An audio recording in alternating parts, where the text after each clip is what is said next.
ओ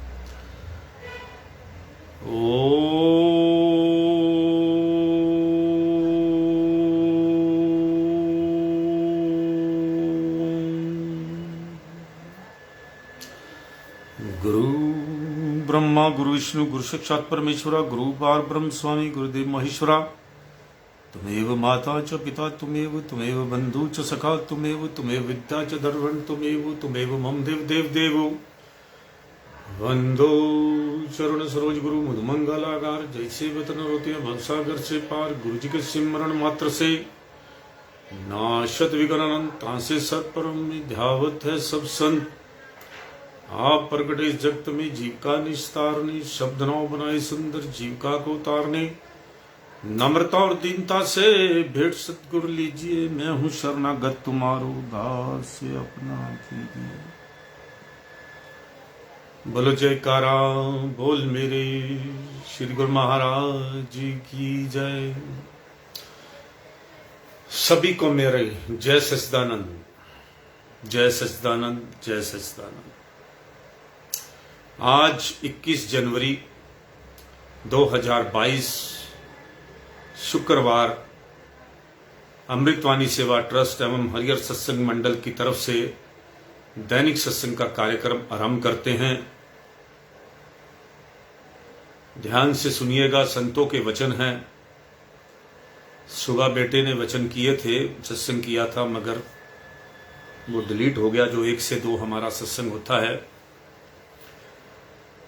तो सत्संग तो जब मर्जी कर लो,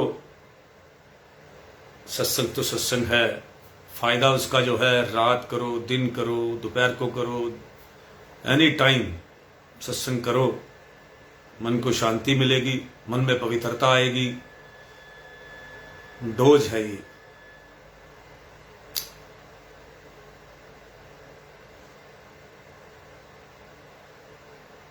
तो इसलिए जो है ये डोज हमें लेते रहना चाहिए। सत्संग का डोज, नाम का डोज। ये हमारे जो 5 तरह के हमारे गुरुओं ने, हमारे महापुरुषों ने जो वचन वो बनाए हैं, अपने नियम, आरती पूजा, ये देखो सवेरे उठो आरती पूजा करो, शाम को करो, नियम है ये। सभी धर्मों में नियम है, हर तरह के नियम है। सभी धर्मों में कोई ऐसा धर्म नहीं, मैं सभी धर्मों को बहुत अच्छा मानता हूं। इंसान बुरा हो सकता है, कर्म बुरे हो सकते हैं, इंसान भी बुरा नहीं होता। सभी के अंदर भगवान है, एक बात समझ लो। कन कन में जो है रब वसदा है, पत्ते पत्ते में है, झांकी सतगुरु की है, मालिक का नाम है। तो रब तो है, कोई दूर थोड़े हैं, वो तो सब जगह विद्यमान है, हर जीव में, हर जगह। अणु परमाणु की तरह जो है, कुदरत का जो है ये सब करिश्मा है। अगर हम इन बातों को सोचें तो ये बीमारी को कोई डरे ही ना इससे। जब हम कुदरत की बातें करें तो आप जब विज्ञान के बारे में सोचो, ज्ञान के बारे में, तो विज्ञान जो है बहुत छोटा है उसके आगे। अभी तक खोज कर रहे हैं, जो हमारे ग्रंथों में चीजें हैं उनकी अभी तक फॉरेन में खोज। मैं भी अखबार में पढ़ रहा था, मैं आज की शायद अखबार में था कि पता नहीं किस चीज की खोज कर रहे हैं, और वो मैं कई बार पढ़ चुका हूं अपने ग्रंथों के अंदर। हमारे तो सभी ग्रंथों के अंदर जितना भी ये विज्ञान अब चल रहा है, इसका सबका अध्ययन हो चुका है और सभी चीज का ये सब निकल चुका है। लेकिन हम भेड़ो चाल हैं। हम पश्चिम की तरफ देखते हैं, यूरोप की तरफ देखते हैं, चाइना की तरफ देखते हैं कि वो क्या रिजल्ट निकाल रहे हैं। उनकी मेहनत को हम बहुत बड़ी मेहनत समझते हैं और अपने लोगों की मेहनत को हम जीरो समझते हैं। हमारा आयुर्वेद बहुत बड़ी बात है और ये जो इनका जो इंग्लिश सिस्टम है बहुत छोटा है। हमारे विटामिन्स ये वो मिनरल शिलरल सब के बारे में जो है हमारे सब ग्रंथों में सब कुछ भरा पड़ा है, सिर्फ उनको पढ़ने वाला नहीं है, क्योंकि वो सब जो है संस्कृति भाषा में है, संस्कृत में है। कुछ हमने अपने बच्चों को, आने वाली पीढ़ी को इंग्लिश ज़्यादा सिखा दी है, हिंदी से वो परहेज करने लग गए हैं। इस वजह से ये बच्चे वहाँ तक नहीं पहुँच पाएंगे। इसलिए जो है, लेकिन हमें तो जो जिनकी आंखें हैं, जिनको ज्ञान हो चुका है, उनको तो अंधा नहीं बनना चाहिए। कण कण में भगवान है, कर्मों का फल है, कोई बीमारी नहीं है, कोई कुछ नहीं है, किसी तरह का भी कोई जो मालिक को मानता है, उनके नियमों को मानता है, उनको किसी चीज की डरने की जरूरत नहीं है। तो इसलिए जो है आज मैं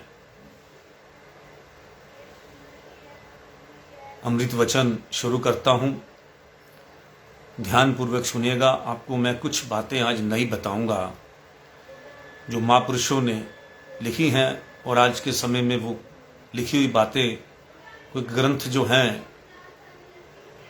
वो इधर उधर हो चुके हैं, किसी ने संभाल नहीं की। तो इसलिए जो है, जो आज है वो उसी को सब देख रहे हैं। महापुरुषों ने तो बहुत कुछ पहले से ही हर चीज का जवाब दे चुके हैं। तो सत्य वचन शुरू करते हैं। अपने भीतर से बुराइयों को बाहर निकालने के लिए मालिक के द्वार पर नित्य प्रति हार्दिक प्रार्थना करें। कोई भी मन में बात आए, दुख आए, हम सबसे पहले जो है ना क्या करते हैं, इधर उधर ढूंढते हैं सहारा। और अगर हम जो है अपने रूटीन में पता है कि दुख आएंगे, ये होगा वो होगा, तो हम पहले से ही मालिक का नाम जपने लग जाएं, अपने अंदर से बुराइयों को निकालने लग जाएं, तो दिक्कत क्या है। हर काम को होमवर्क तो पहले ही कर देना चाहिए, और होमवर्क यही है कि नाम जपो। नाम जपने से क्या होगा, सदगुरु का शब्द वह कवच है जिससे कोई भी कष्ट प्रविष्ट नहीं हो सकता। जहां नाम होगा, सदगुरु का शब्द होगा जो हमें मालिक देते हैं, गुरुमुखों के पास है जो शब्द है, उसकी कमाई करो, उसको जपो, उसका रियाज करो। परिंदा पर नहीं, कहते हैं ना कि एक आपको हल्का सा भी दुख नहीं होने वाला, जिसमें कोई भी कष्ट प्रविष्ट नहीं हो सकता। कोई भी कष्ट किसी तरह का, ना शारीरिक, ना मानसिक, ना आत्मिक, किसी तरह का कष्ट आ ही नहीं सकता अगर हम शब्द नाम की कमाई करते हैं। सदगुरु शब्द का अभ्यास तुम्हारी आत्मा का भोजन है। जो जो शब्द का अभ्यास करोगे त्यों त्यों आत्मिक शक्ति बढ़ती जाएगी। अब इस शरीर को लाल करने के लिए दुनिया भर के विटामिन मिनरल्स, दुनिया भर के कितने तरह के एफर्ट्स करते हो आप। आज के बच्चों को देखिए, जिम जाते हैं डोले बनाने के लिए, उसके बाद कई तरह के वो जिंक घोलते हैं, दूसरी कई तरह के मल्टी विटामिन्स आते हैं वो खाते हैं, प्रोटीन खाते हैं। हर बच्चा वो एक शीशी सी लेके घूम रहा है, उसको अपना घुमाते हैं, कुछ ना कुछ डालते हैं कि प्रोटीन की कमी हो गई, अब ये खा लो, अब ये खा लो। तो अपने शरीर के लिए लाखों रुपया, एक बॉडी बनाने के लिए लाखों रुपया खर्च होता है। और जब बॉडी बनने के बाद वो हष्ट पुष्ट तो बहुत दिखता है, लेकिन काम नहीं होता उससे। मैंने उन सबको देख लिया है, जितना भी जिम वाले हैं, हमारे घर में भी बहुत जिम करने वाले लोग हैं, वो थोड़ा से काम से ही थक जाते हैं। शारीरिक उसमें चुस्ती नहीं है, फुर्ती नहीं है उन बच्चों में, जिम वालों में। वो सिर्फ दिखावा है, फोटो खिंचवाने के लिए सिस्टम है, बच्चों में जान नहीं है। तो मैं बेसिकली बात इसलिए कर रहा हूं कि आप लाखों रुपया इस शरीर को हष्ट पुष्ट करने में खर्चते हैं, कि लोग हमारी तरह आकृष्ट हों, हमें देखें। हमने भी बहुत कुछ किया भाई, लेकिन हम तो मेहनत करते थे शरीर से और सुबह शाम दूध पीते थे, बढ़िया प्योर दूध पीते थे और कमाल की चुस्ती थी। आज के बच्चों में, जो जिम वालों में चुस्ती नहीं है, आलस है, उठते ही नहीं है, सोते, रूटीन खराब है। जिम जाने के लिए ऐसे बहाना सा बनाएंगे, अपने चले जाएंगे। ओरिजिनल वाले भी जो है उनके अंदर भी जान नहीं है। ये सारी चीजें जो हैं ऐसे नहीं मिलती। चलो आपके अंदर शारीरिक दिखावा हो गया, सुंदर बन गए, फिर आपके अंदर कलेजा कहां से आएगा 56 इंच का जो कहते हैं? दयालु कैसे होगे आप? परोपकार कैसे बनोगे? ये चीजें तो होगी शरीर के लिए। आत्मा का जो भोजन है वो क्या है? वो नाम है, सच्चाई है, ईमानदारी है, परोपकारी है, छल कपट नहीं है। जब आत्मा का भोजन आप आत्मा को मिलेगा पूरा, सत्संग मिलेगा आत्मा को, उसका भोजन उसको पूरा मिलेगा, तो आत्मा जो है वो बलवान होगी। जब बलवान होगी तो आपको, आपके चेहरे पर क्या नूर होगा असली वाला, जो आपने करोड़ों रुपया खर्च के भी वो नहीं बन सकता। जो आपके चेहरे पर अट्रैक्शन होगी, जो किसी को देखते ही आप उसका, कितनी तरह के आपके पास हृदय सिद्धियां आएंगी, कितनी तरह की आपके पास ताकत होगी। जो आप पढ़ते हैं चमत्कारी गैजेट्स कहते हैं आप जिसको, नाम जपने से कितनी तरह के गैजेट हो जाएंगे आपके पास। इसका मिसयूज नहीं करना। नाम जपने से ताकत जरूर आती है, गैजेट आते हैं, बड़े बड़े दुनिया भर के, इधर से उधर सब कुछ कर सकते हो। और ऐसा किया लोगों ने, महापुरुषों ने किया, महापुरुषों ने किए, लेकिन मिसयूज नहीं किया। कईयों ने मिसयूज किया तो नेचर ने उनके हाथ से ये सब ताकत ले ली। भक्ति करने के बाद हनुमान जी के पास कोई कमी थोड़ा थी जिसको आप उनको कहते हैं कि पहाड़ उठा लिया। वो गैजेट्स नहीं थे, मंत्र थे हमारे। आज भी वो मंत्र हैं, कितना मर्जी। आज मैं आपको वो बुक पढ़ा सकता हूं जो मुझे किसी को देने के लिए मना की है, लेकिन फिर भी अगर कहें तो मैं आपको उसमें से निकाल कर वो दोहे दे सकता हूं, दिखा सकता हूं कि महापुरुषों ने, ऐसे महापुरुषों ने, उसके अंदर सब कुछ लिखा हुआ है कि जितना मर्जी कद बढ़ाओ, कितना मर्जी बड़े हो जाओ, ये सारी मायवी सिस्टम जो था, ये हमारे मंत्रों की शक्ति है। ये सब सच है।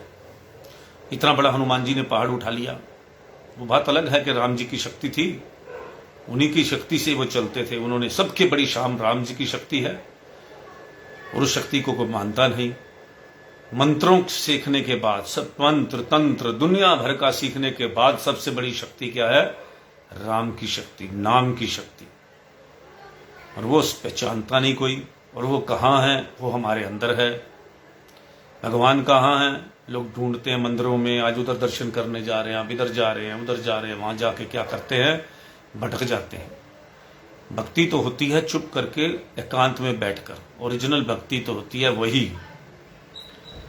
और बाकी आप जो भक्ति सोचते हैं वो भक्ति नहीं।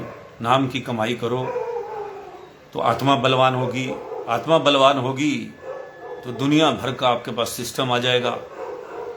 तो शरीर पर ध्यान मत दीजिए, शरीर तो पता नहीं है कि कब उड़ जाए। आत्मा तो अजर है, अमर है, इस बात को अपने दिमाग में बिठा लो। और आत्मा जो है अजर अमर है, उसके अंदर अगर वो ताकतवर होगी, आत्मा भक्ति से भरपूर होगी, तो वो आपको कहाँ लेके जाएगी? प्रभु के चरणों में। आप लोक में भी सुखी हैं, और परलोक में सुखी का मतलब क्या होता है? परलोक में भी जाओगे तो ऐसे आनंदित रहोगे, और देवी देवताओं के साथ मुलाकात होगी, अपने प्रभु से मुलाकात होगी। क्या नहीं है वहां जो हम पढ़ते हैं? आगे का क्या है? आगे सब कुछ है, बहुत कुछ है। जो लोग कहते हैं आगे है, जिन्होंने देखा है, कमाल है आगे। तो लोक और परलोक दोनों में सुखी रहना चाहते हैं तो मैं बड़ा सीरियस मैटर बात बता रहा हूं आपको। नाम जपो, आलसी मत बनो। नाम के प्रति सारे काम छूट जाएं, भगवान का नाम नहीं छूटना चाहिए। बिल्कुल भगवान का नाम नहीं छूटना चाहिए। सारे काम एक तरफ और मालिक का नाम एक तरफ। जैसे कारागार का दुख भी स्वतंत्रता के आंदोलन वालों को सुख ज्ञात होता है, वैसे ही मुक्ति पथ पर चलने वालों को संसार के दुख और निंदा भी सुख प्रतीत होते हैं। समझ रहे होंगे आप। जो स्वतंत्रता के आंदोलन को चलाते हैं, यह कारागार का दुख भी स्वतंत्रता के आंदोलन चलाने वाले को सुख ज्ञात होता है, क्योंकि वो काम अच्छे के लिए कर रहा है, चाहे वो जेल में है। वैसे ही मुक्ति पथ पर चलने वालों को संसार के दुख और निंदा भी सुख प्रतीत होते हैं, क्योंकि उनको पता है कि मालिक का नाम जपने से मुक्ति पथ पर जो चलना है, तो वो इन दुखों से बहुत ऊपर है। ये तो कुछ भी नहीं है, दुख पाकर ही सुख मिलते हैं। तो इसी तरह जो निंदक आपकी निंदा करते हैं, आपको सबके बदले यदि कष्ट मिलता है तो भी घबराना नहीं चाहिए। सत्य का मार्ग कभी भी नहीं छोड़ना चाहिए, क्योंकि अंत में जय तो सत्य की ही होती है। बेकार और स्वार्थी मनुष्य सद्गुरु को प्रिय नहीं लगता, इसलिए मालिक के निमित्त अधिक परिश्रम करो। संत सद्गुरु की कृपा से जन्म जन्मों का पापी भी भव पार हो सकता है।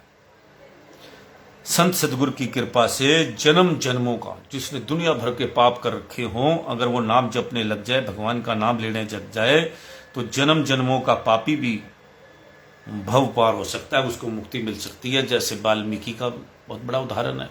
वाल्मीकि जी का तो एक ऐसा बड़ा उदाहरण है कि ढूंढना नहीं पड़ता, बाकी भी बहुत उदाहरण है। अगर आप आस पड़ोस देखेंगे, जो भक्ति करने वाले हैं, उनका शरीर कैसे जाता है फूल की तरह। बहुत लोग हैं ऐसे, भक्ति करने वाले भी बहुत लोग हैं, ऐसी कमी नहीं है, लेकिन हमारी उनकी भक्तों पर दृष्टि नहीं जाती। हम उनको समझते कुछ नहीं, हम ढूंढने की हमारी कोशिश ही नहीं है। प्रभु के भक्तों को ढूंढने की हम कोशिश ही नहीं करते, उनका संग करने की कोशिश नहीं करते। हम मायवी लोगों को ढूंढते हैं। तो यदि हम कहते हैं इसकी तो बड़ी चलती है भाई, इसको दोस्त बनाओ, हमें भगवान के दरबार में जिसकी चलती हो दोस्त उसको बनाना चाहिए। वो आपको बैठे बैठे सारी चीजें पैदा कर देगा। जो भगवान का भक्त होगा, उसके इशारे पे तो सब कुछ चलने लग जाता है। क्या नहीं चलता?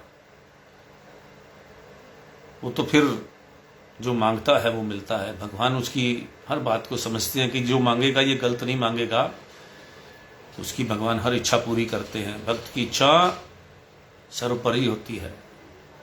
तो इसलिए भक्त बनो, बड़ा जबरदस्त मालिक के भक्त बनो, भक्ति करो। बेकार और स्वार्थी मनुष्य सदगुरु को प्रिय नहीं लगते, इसलिए मालिक के निमित्त अधिक परिश्रम करो। संत सदगुरु की कृपा से जन्म जन्मों का पापी भी भव पार हो सकता है। हाथ पांव अर्थात शरीर से परिश्रम करके खाओ, शरीर के लिए भीख मांगने से तो मरना अच्छा है। महापुरुष भी एक बात कहते हैं, मैंने बहुत पहले आपको कहा था कि कभी ये वाक आएगा तो आपको सुनाऊंगा कि हाथ पर जिनके हाथ पांव होते हैं उनको परिश्रम करके खाना चाहिए।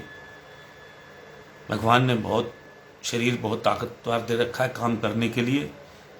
शरीर के लिए भीख मांगने से तो मरना अच्छा है। सतगुरु जैसे करें वैसे ना करो, बल्कि जैसी आज्ञा हो वैसे करें। कई लोग नकल करते हैं, ऐसे हमारे गुरु ग्रंथ साहब में भी आता है, गुरबानी में भी एक कथन है कि बाला मर्दाना जी कहीं नाव पे गुरु नानक देव जी के साथ जा रहे थे, तो गुरु नानक देव जी तो कोई और नाम जप रहे थे और बाला मर्दाना जी को कोई और नाम जपने के लिए दे रखा था। तो उन्होंने क्या किया, जो गुरु नानक देव जी नाम जप रहे थे वही नाम जपने, उन्होंने कहा नहीं तो कोई और नाम जप रहे हैं, हम कोई और जप रहे हैं तो वो वाला जप लेते हैं। तो गुरु नानक देव जी का उन्होंने नकल कर ली, उनका नाम वो वाला जपने लग गए जो गुरु नानक देव जी जप रहे थे, तो नाम डोलने लग गई। तो बड़ा वो बाला मर्दाना जी एकदम परेशान हुए, चिल्लाए, गुरुजी ये देखो नाव डूब रही है। उन्होंने कहा आपको नाम जपने के लिए कहा था। तो उन्होंने कहा मेरा वाला नाम मत जपो, जो तो आपको जिया है वो करो। वो जपो। जब उन्होंने वो जपना शुरू किया तो नाव ठीक हो गई। तो इसी तरह महापुरुषों ने ये सारी चीजें जो हैं आने वाली पीढ़ी को समझाने के लिए इतने ज्यादा चमत्कार किए हैं। अब गुरु नानक देव जी के चमत्कारों का देखा जाए तो कहाँ कहाँ कहाँ अभी तक तो बहुत गुप्त चमत्कार हैं जो हमें समझ ही नहीं आते, अभी नजर भी नहीं आते। हर कदम में चमत्कार थे, हर कदम में, लेकिन दिखता नहीं था। उस टाइम के लोगों को नजर क्या आता था। तो इसी तरह जो है महापुरुषों की कभी भी नकल मत करो, जो वो कहें वो करो। सतगुरु शरण आए का अपराध क्षमा करते हैं। जो सतगुरु हैं वो शरण आए हुए लोगों का अपराध क्षमा करते हैं। पूरे मन से पश्चाताप करो कि मेरे मालिक जो भी मैंने बुरे कर्म किए हैं उनको माफ करो। तो प्रभु जरूर दिल से कहोगे, ऐसा हो ही नहीं सकता कि आपको माफी ना मिले। सब तीर्थ पूरे सदगुरु के चरणों में हैं। जो पूर्ण सदगुरु होते हैं उनके चरणों में सभी तीर्थ होते हैं। नाम की शक्ति रिद्धियां सिद्धियों की शक्ति से महान है। आप देख लीजिए, रिद्धियां सिद्धियां कुछ नहीं होती, ये तो टेम्परेरी हैं जब तक आप टाइम है। नाम की शक्ति रिद्धि सिद्धि की शक्ति से महान है। संसारी पदार्थों के आने की खुशी और जाने की चिंता मत करो। संशय या भ्रम आदि की आदत को छोड़ोगे तो सुख की उपलब्धि होगी। संसारी पदार्थों के आने की खुशी और जाने की चिंता मत करो। मत सोचो कि ये चीज जा रही है, कोई आ रहा है, सब चलता रहता है। संसार या भ्रम करने की आदत, संशय व भ्रम करने की आदत को छोड़ोगे तो सुख की उपलब्धि होगी। जो भगवान के निमित्त कार्य करता है उसे पाप स्पर्श नहीं करता। आप किस बात का लगना, जब मालिक के नाम निमित्त आप कोई भी काम करोगे तो उसके जिम्मेवार तो मालिक अपने आप हैं, वो अपने आप सब काम देखेंगे। सब ओर से निराश होने पर प्रभु के प्रति आशा जागृत होती है।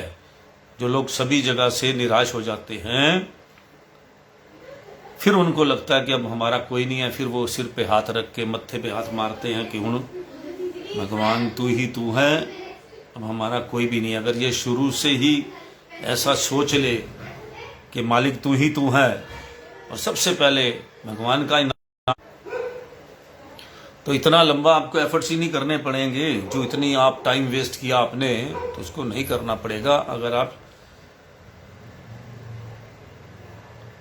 नाम जप कर विषयों से वैराग्य धारण करोगे तो मन वशीभूत होगा।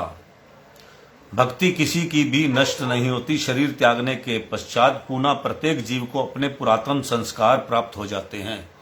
जितने भक्ति करोगे आपको वो भक्ति जो है वेस्ट नहीं होती, उसका फल मिलता है। बुरे का भी मिलता है तो अच्छे का क्यों नहीं मिलेगा। आप शरीर छोड़ोगे तो आपके साथ वो सारे कर्म आपके साथ जाएंगे और अपना जो है वैसे ही संस्कार आपको जो है अगले जन्म में भी मिलेंगे। तो इसलिए भक्ति को मत छोड़ो। बुरे कामों को, बुरे विचारों को बिल्कुल एक एक करके, साल में एक भी गंदा काम छूट गया तो ज्यादा काम नहीं होते गंदे। इंसान इतना बुरा नहीं होता, थोड़ी सी बातें होती हैं, ईर्ष्या द्वेष ये वो सब। जब डर लगेगा ना आपको इन चीजों से, तो सारी चीजें आपकी जो है वो धीरे धीरे छूट जाएंगी। जब आपको पता लगेगा कि ओहो इसका नुकसान कितना होगा, जब आपको नुकसान का पता लगेगा किसी चीज की, तो समझ लो कि आपको जो है आप उस काम को करना बंद कर दोगे। तो हर बुरे काम का नुकसान भारी है। और जब आपको अच्छे काम का फायदा नजर आएगा तो आप उसको करना शुरू कर दोगे। ऐसा हम करते हैं ना, जिस काम से 2 पैसे का फायदा होता है तो उस काम को भाग के करते हैं, और जिससे कोई काम का फायदा, पैसे का फायदा नहीं होता, उस काम को करते ही नहीं।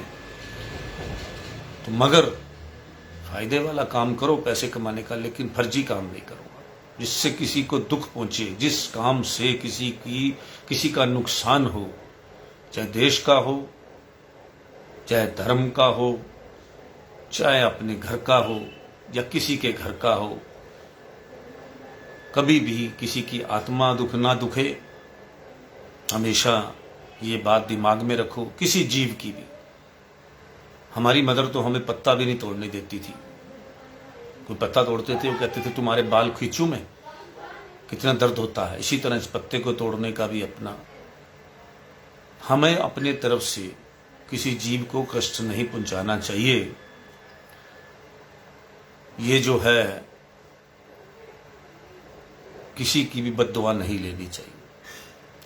भक्ति करें तो भगवान प्राप्ति के लिए करें, ना कि आशाओं की पूर्ति के लिए। अभी से ही नाम का अभ्यास किया जाएगा तो मृत्यु के समय दिल में नाम का स्मरण होगा और 84 अथवा आवागमन से मुक्त हो सकेंगे।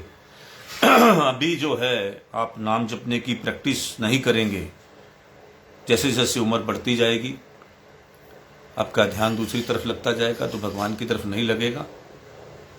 तो आदत नहीं डाली तो लास्ट टाइम में आपकी तरफ आपको भगवान याद नहीं आएगा, फिर आपको वो चीजें याद आएंगी जिसकी तरफ आपका ध्यान ज्यादा होगा। फिर उसी जन्म में आप जन्म में जाएंगे, फिर 84 लाख के चक्कर में घूमेंगे। और अगर परमात्मा के नाम की आपने लेने की प्रैक्टिस की होगी, नाम जपने की प्रैक्टिस की होगी, तो आपको मरते समय एकदम ध्यान जो है मालिक की तरफ जाएगा और आप उसी में लीन हो जाएंगे, परमात्मा अपने धाम में लेके जाएंगे। ये निश्चित है। जैसे संसारी काल के वश में होकर शरीर त्यागता है, वैसे नाम का अभ्यासी काल से निर्भय होकर अपनी अभिलाषा अनुसार देह त्यागता है। जैसे संसारी जीव जिन्होंने भक्ति नहीं की उनकी बात कर रहे हैं, जो माया के अंदर लिप्त रहे हैं। जब वो काल के वंश होकर शरीर त्यागता है और जो नाम का जो है जाप जो करने वाला इंसान है, जिसने अभ्यास कर रखा है भगवान के नाम का, तो काल से नहीं डरता। ना उसको कोई मारने पीटने वाले आते हैं, घसीट के नहीं ले जाते। वैसे तो घसीट के ले जाते हैं, इसमें कोई शक नहीं। घसीट के मतलब ये होता है, अब मैं आपको बताऊं कि जब हमारा ये शरीर जो है, ये 3 शरीर होते हैं, बनते हैं। जब शरीर छूटता है हमारा तो सूक्ष्म में चले जाते हैं, फिर कारण शरीर होता है। तो इस तरह जो है दुख तो भोगना ही पड़ता है, उतना कष्ट आता है, छोटा हो जाता है शरीर। अब मैं इसकी पूरी आपको कहानी सुनाऊंगा कि मरने के बाद इंसान 10वां क्यों होता है, 13वां क्यों होता है। जो हमारे ग्रंथ कहते हैं वो सच है। जो कहते हैं श्राद्ध नहीं करना चाहिए, ये एक इतनी दूर कैसे पहुंच सकता है श्राद्ध जब प्राणी चला गया। नहीं, ये भी प्रोसीजर है, श्राद्ध करना चाहिए। बहुत सारी बातें हैं जो हम लोग अज्ञानता के कारण मॉडर्न बनने के चक्कर में छोड़ते जा रहे हैं। हर चीज के पीछे कारण नहीं ढूंढते, अपना भी कारण भी ढूंढते हैं तो किसी विद्वान आदमी से नहीं पूछते, हम अपने आप सब कुछ छोड़ देते हैं। तो इसी तरह करके जो है इंसान को अपने जो हर चीज को हमारे पीछे जो पहले क्या होता था कि जितने भी मकान बनाने वाले लोग होते थे उनको वास्तु का ज्ञान होता था, क्योंकि उनके गुरु उनको सिखाते थे। एक चिनाई करने वाला है, उसका आगे उसने जो चेला बनाया उसको सिखाते थे, फिर उसके आगे चिल्लाता। अब जो है, अब ऐसे लोग आ गए हैं जिनको पता ही नहीं वास्तु क्या है, सिस्टम क्या है, क्या रखना है। बिल्डिंगें ऐसे बनने लग गई, अब सिस्टम ही सब चेंज हो गया, आर्किटेक्ट आ गए उसकी जगह। पहले हर चीज का कारण था कि ईस्ट और नॉर्थ जो है डाउन क्यों करना है, ईस्ट को डाउन क्यों करना चाहिए, ईस्ट की तरफ क्यों होना चाहिए घर का। ऐसे ऐसी सारी बातें थी बहुत सारी, जिनको लोगों ने अब भ्रम ज्ञानों में चला दिया सारा सिस्टम। अब यूट्यूब में बहुत भ्रम ज्ञान वाले आ गए हैं, हर चीज पे रिसर्च होता है, तब आप सीख के कहीं से सीखो। अब सिखाने वाला ही नहीं है तो वो कहां से आदमी सीखेगा। इसलिए जो है किसी चीज का भी ज्ञान पूरा करो, अधूरे ज्ञान से नुकसान बहुत है। भक्ति में जाइए तो भगवान ने सीधा कहा है, अपने महापुरुषों के पास जाइए, उनसे नाम का वो लीजिए, पूरा तरीका सीखिए। बस फिर अपना भ्रम ज्ञानों के चक्कर में पड़ने की नहीं, अपनी हाथ जो है मालिक के हाथ में डोर दे दीजिए। सतगुरु मैं तेरी पतंग हवा विच उड़ती जावांगी, उसी तरह जो है अपनी पतंग जो है अपने आप को जो है मालिक के हवाले कर दो, फिर अपना चिंता मत करो। अभी मैं एक बहुत पढ़े लिखे इंसान से मिला, अभी फोन पे बात कर रहा था, कल मैं उससे मिलने भी गया था। मैं हैरान हो गया कि वो किस कदर, किस तरह से पैसा कमाना चाहता है, पागल होने की स्थिति में। कितना पैसा है। उनके बाप जो हैं वो बहुत बड़े आदमी हैं, सब बहुत बड़े आदमी हैं, पूरी फैमिली के पास बहुत धन है। बेटा है, वो चाहता है रातों रात मैं भी करोड़पति बन जाऊं। जब फादर का पैसा करोड़ों रुपया काम नहीं आ रहा, भाई का नहीं आ रहा, तो तुम क्या करके कर लोगे। बड़ी हैरानगी होती है। हर काम को जमने में समय लगता है। Slow and steady win the race. कभी भी जिंदगी में भगवान जो है परीक्षा लेने के बाद तरक्की करता है हर इंसान की। अगर वो आगे बढ़ने के उसके अंदर गुण नहीं है तो कैसे बढ़ाएगा उसको। न गुण है, न प्रारब्ध है उसके पास, न आगे ऐसा वो काम कर रहा है जिससे आगे बढ़े। तो बताओ कैसे कुदरत आगे बढ़ाएगी। तरक्की तो कोई भी नहीं देगा। आपका जो मालिक है वो भी तरक्की नहीं देगा आपको जब आपके गुण आगे नहीं बढ़ेंगे। आप कुछ फायदा नहीं कंपनी को पहुंचा रहे। तो नेचर भी यही सब चीजें देखती है कि ना तो आपके पिछला कोई सिस्टम है, ना आगे कुछ कर रहे हैं। तो आपका अकाउंट कहाँ है, किस तरह से आगे आगे बढ़ोगे। ऐसे एक और सज्जन मुझे मिले, बहुत बिजनेस खोलते रहते हैं, आगे आगे और आगे और आगे। और एक तरफ बिजनेस स्टार्ट करते हैं, दूसरी से घाटा खा लेते हैं। अब टंकी में जो 1000 लीटर वाली टंकी है उसके अंदर 1000 का आपको प्रारब्ध जो है वो दी गई है मालिक ने कि ये आपको इतना रोज मिलेगा। तो उसमें आपको कैसे फालतू हो सकता है। टूटियां जितनी मर्जी नीचे लगा लो, काम जितने मर्जी खोल लो, प्रारब्ध तो वही है। आपको प्रारब्ध तो वही है, आपके हिस्से का सिस्टम तो वही है, मिलेगा तो वही। इसलिए लालच में आकर हम लोग जो क्या करते हैं, फिर गलत कामों की तरफ बढ़ते हैं। और वो गलत काम जो है, जो नेचर को पसंद नहीं है। अपने बच्चे को तो वो 2 मिनट में समझा के खींच लेता है नेचर। अपने कुदरत जो है, जिस हमारे गुरु हैं, हमारे सदगुरु हैं, वो हमें 2 मिनट में अपने बच्चे को 1 मिनट में खींच लेंगे, समझाएंगे, किसी न किसी के थ्रू समझाएंगे, वो झटका देकर समझाएंगे।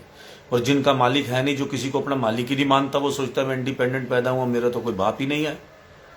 वो अपने आप को भगवान समझता है। वो अपने आप को भगवान समझते हैं और वो अपने आप को ही सब कुछ समझते हैं। वो अपना दिमाग बहुत बड़ा शैतान का दिमाग समझते हैं कि मेरे जैसा कोई नहीं है। फिर जब ऐसे आदमियों को तो भगवान फिर कहता है कि इसने तो किसी को कुछ माना ही नहीं, आज तक कोई पाप ही नहीं मानता अपने आप को किसी को। हो परमात्मा मानता ही नहीं है किसी को। जब उसने अपने आप को कभी उसने रियलाइज ही नहीं किया कि इतने सुंदर हाथ कहाँ से आए, इतना सुंदर शरीर कहाँ से आया, ये जबान कैसे आई, इतने दुनिया में फूल कहाँ से हैं, इतना समुद्र कैसे बना, ये सारी चीजों पे कोई रिसर्च ही नहीं करता कि इसके पीछे कोई शक्ति है। कितनी बड़ी शक्ति है जो इस दुनिया को चला रही है। तो क्या तुम्हारे को नहीं चला रही। हम सब कुदरत के रोबोट हैं। अगर हमने अपने आप को भगवान का सेवक मानने से इनकार कर दिया तो कुदरत आपको कभी भी जो है कॉपरेट नहीं करेगी। जब आप अपने फादर की इज्जत नहीं करते, माँ की इज्जत नहीं करते, तो फिर भगवान क्या करेगा। फिर जब माँ बाप ही जो ओरिजिनल माँ बाप हैं वो आपको कितना प्यार मर्जी करते रहे, लेकिन वो जो है अगर आप उनकी इज्जत ही नहीं करें, उनकी बात मान ही रहे, वो कह रहे हैं कि ये अच्छी बातें नहीं हैं जो आप कर रहे हो, तो ये हमारे सिस्टम के खिलाफ है, आप उसकी बात नहीं मान रहे, तो आपको दंड कौन देगा। फिर निराकार प्रभु बैठे हैं, फिर वो अपने आप ठिकाने लगाते हैं। ऐसे आदमी को मैंने देखा है।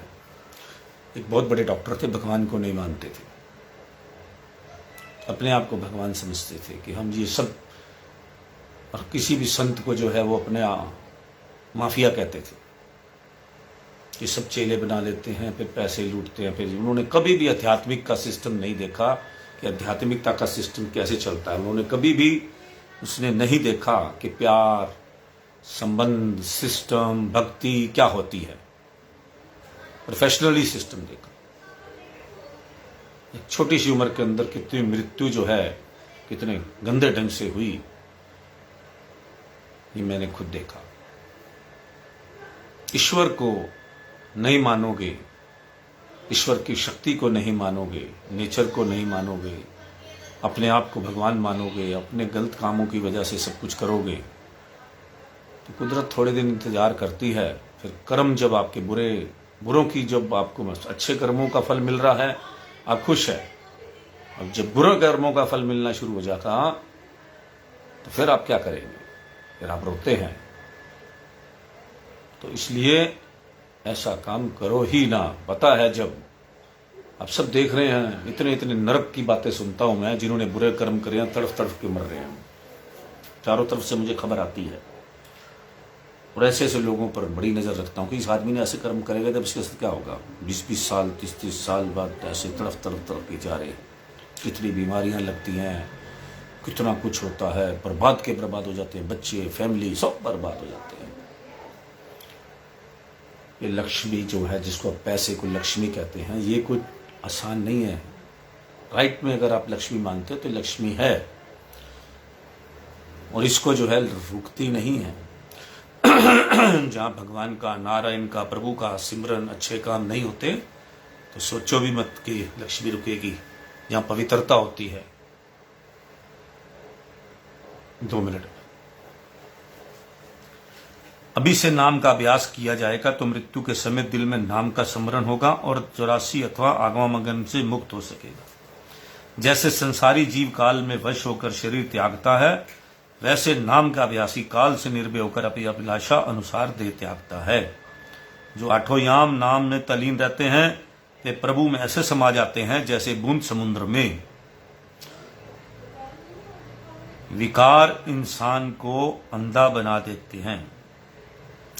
वह सत्य असत्य की परख न कर सकने के कारण धोखा खाने से पश्चाताप करता है। इसलिए विकारों से स्वयं को बचाओ। इसलिए अपने आप को विकारों से हमेशा दूर रहना चाहिए। तो आज मैं छोटा सा आपको एक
एक बार परमहंस जी से किसी ने कहा, एक शख्स ने अर्ज की, मैं अक्सर संत महात्माओं के पास जाता हूँ, वे अक्सर कुछ ना कुछ उपदेश करते ही हैं, लेकिन आपके पास कई दफ़ा आया हूँ, आपने कभी कुछ नहीं कहा। श्री महाराज जी ने फरमाया, आम सत्संग रोज होता है, इसमें किसी धार्मिक पुस्तक से कथा सुनाई जाती है, उसमें आप सम्मिलित होना चाहें तो रोज आ सकते हैं। हमारे पास कितने ही दफ़ा तशरीफ लाए हैं, लेकिन कभी कोई सवाल नहीं किया। जो सवाल करता है उसकी योग्यता का पता लग जाता है और उसी के अनुसार उपदेश किया जाता है। आपकी कोई शंका हो तो कहिए। वह बोले कि शंका तो बहुत उठती रहती हैं, लेकिन जब आपके पास आकर बैठता हूं तो कोई शंका रहती नहीं, पूछूं तो क्या पूछूं। तो इस तरह करके जो है, जब आप पूर्ण सतगुरु के पास जाएंगे तो आपके अंदर कोई भी मन में शंका दुनिया भर की उठेगी, वो खत्म हो जाएगी। क्योंकि संपूर्ण महापुरुषों के पास बैठने से, उनके दर्शन मात्र से ही, बोलना कुछ नहीं पड़ता, उनके दर्शन मात्र से ही सब कुछ जो है मन में आई बातें खत्म हो जाती हैं।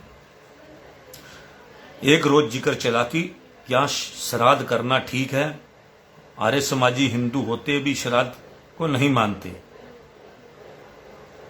तो एक मंत्र बताया जिसका अर्थ ये है, जहां श्राद्ध नहीं किए जाते वहां ना तो शूरवीर पैदा होते हैं और ना निरोगी और ना 100 वर्ष की उम्र पाने वाले और ना ही वहां कल्याण होता है।